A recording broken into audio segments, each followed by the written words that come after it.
राधानगरी ते दाजीपूर मार्गावर कोल्हापूरहून कोकणात आणि कोकणातून कोल्हापूरकडे जाणाऱ्या एसटी बस सेवा नियमितपणे धावत असल्या तरी न्यू करंजे, मांढरेवाडी, शेळप, बाबर, हसणे, ओलवन आणि दाजीपूर या गावातील स्थानिक थांब्यांना अद्यापही अधिकृत मान्यता मिळालेली नाही।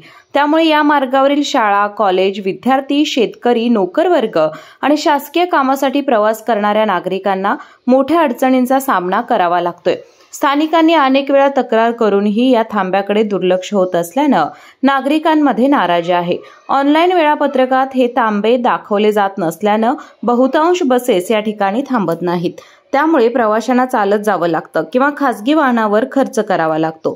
या पार्श्वभूमीवर गोकुळचे संचालक अभिजित तायशेट्टे यांच्या पुढाकाराने स्थानिक कार्यकर्त्यांसह राधानगरीचे आगार प्रमुख उत्तम पाटील यांना निवेदन देण्यात आलं।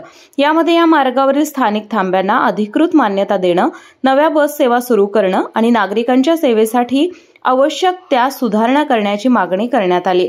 यावेळी विश्वास राऊत, सुभाष पाटील, संदीप पाटील, राजाराम निओंगरे, सुरेश बचाटे, दादासो सांगावकर, शामराव चौगुले, दिलीप पाटील, संजय पारकर, रमेश राणे, शिवाजी वाघरे, कृष्णात सावळी, दत्तात्रय चौगुले आदी ग्रामस्थ उपस्थित होते।